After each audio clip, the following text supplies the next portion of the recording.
नमस्कार। मेरी ऑनलाइन कक्षा नाद जगत में आप सभी छात्र छात्राओं का स्वागत है। आज हम ताल अध्याय शुरू करेंगे। आप किसी भी प्रकार का संगीत सुनें, चाहे वो शास्त्रीय गायन हो, उपशास्त्रीय गायन, गीत, गज़ल, भजन, चित्रपट संगीत, तो आप ये देखते हैं कि उसमें ताल का प्रयोग होता है। बिना ताल के संगीत अधूरा सा है, सूना सा है। स्वर और ताल ये दोनों संगीत के आधार स्तंभ हैं। इनके बिना संगीत रूपी भवन जो है वो तैयार नहीं हो सकता है। आप यूँ समझें कि अगर आप संगीताकाश में ऊंची उड़ान भरना चाहते हैं तो स्वर और ताल ये दो पंख आपके बहुत मजबूत होने चाहिए, तभी आप संगीताकाश में ऊंची उड़ान भर सकते हैं, अच्छे और कुशल गायक बन सकते हैं।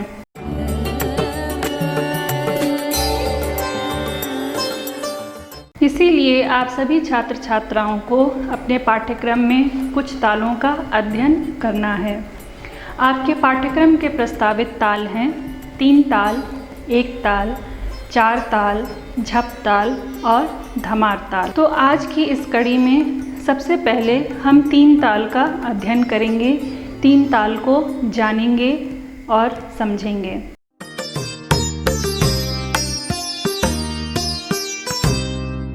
धिंदा धा धिन धिंदा धा तिन तिंता ता धिन धिंदा धा धिन धिंदा धा धिन धिंदा धा तिन तिंता ता धिन धिंदा धा धिन धिंदा धा धिन धिंदा धा तिन तिंता ता धिन धिंदा।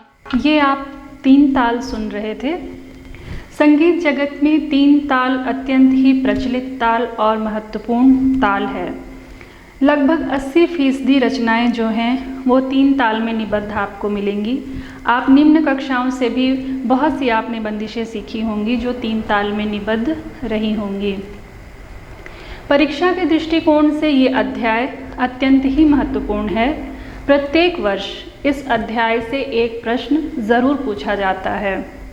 जैसे गणित में आपको पूरे के पूरे नंबर मिलते हैं, उसी तरह यदि आप ताल का उत्तर बिल्कुल सही लिखते हैं तो गणित की भांति 5 के 5 अंक आपको मिलेंगे।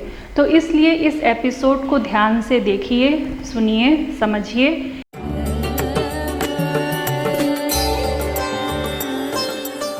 इसलिए इस एपिसोड को आप ध्यान से देखिए और समझिए।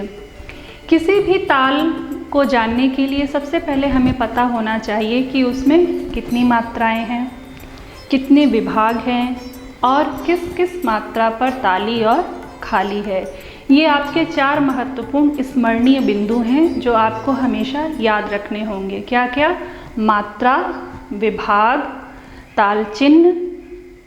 तो ये चीज़ें जब तक आप याद नहीं करेंगे तब तक आप ताल से संबंधित प्रश्न हल नहीं कर पाएंगे।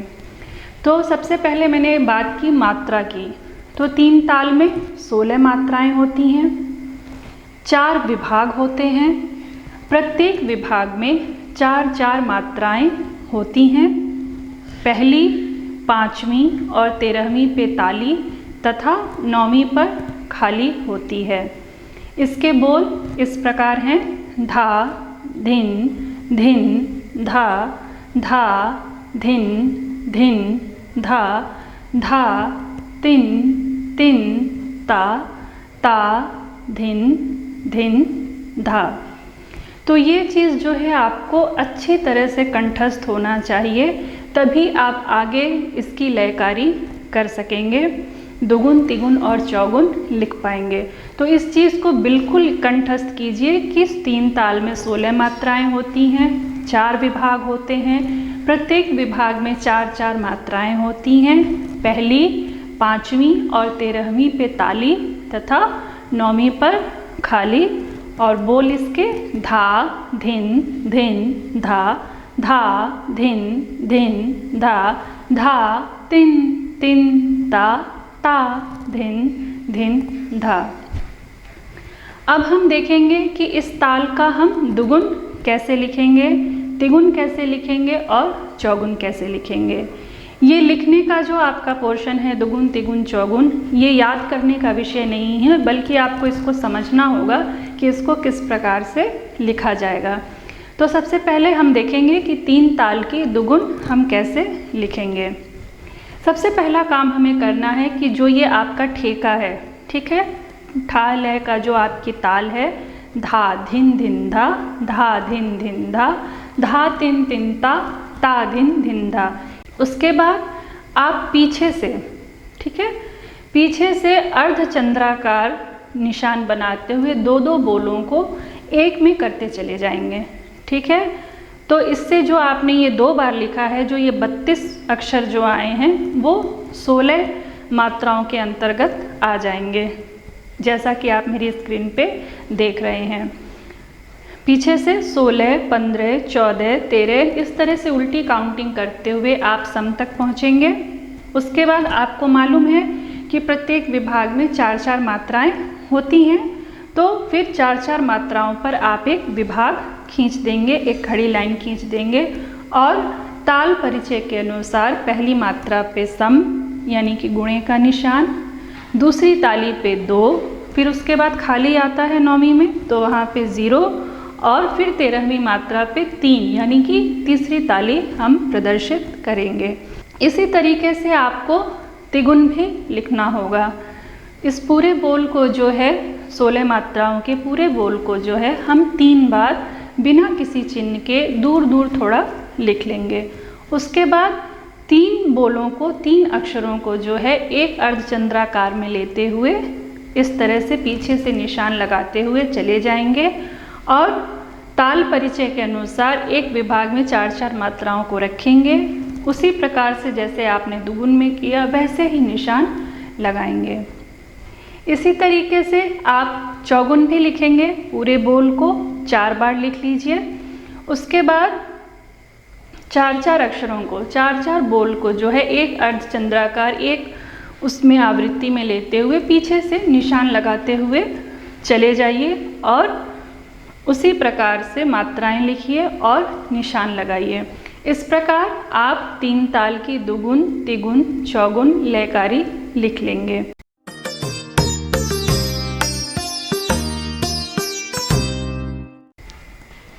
अब मैं आपको अभ्यास के लिए प्रश्न दे रही हूँ, प्रश्न नोट करें। 3 ताल का परिचय देते हुए उसका दुगुन, तिगुन एवं चौगुन लिखिए। पिछले एपिसोड आधुनिक काल में आपसे जो सवाल पूछे गए थे उनका उत्तर आपकी स्क्रीन पर प्रसारित हो रहा है, जिससे आप उसका मिलान कर सकते हैं।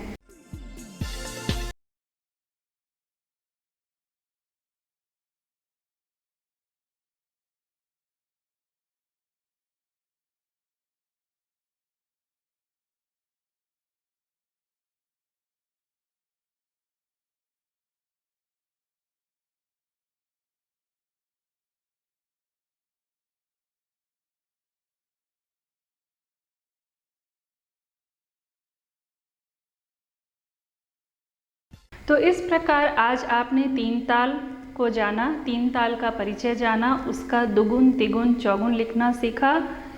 इसी प्रकार आप इसका अभ्यास करिए। सबसे पहले उसको कंठस्थ कीजिए, उसके बाद दुगुन, तिगुन, चौगुन लिखने का प्रयास करिए, क्योंकि कहते हैं कि करत करत अभ्यास के जड़मति होत सुजान, रसरी आवत जात ते सिल पर परत निशान। अभ्यास के बिना आपको कुछ भी प्राप्त नहीं होगा, इसलिए निरंतर अभ्यास करते रहिए। अगले एपिसोड में एक नए ताल के साथ आपसे पुनः भेंट होगी। तब तक के लिए सुरक्षित रहिए, होमवर्क करिए। जय हिंद।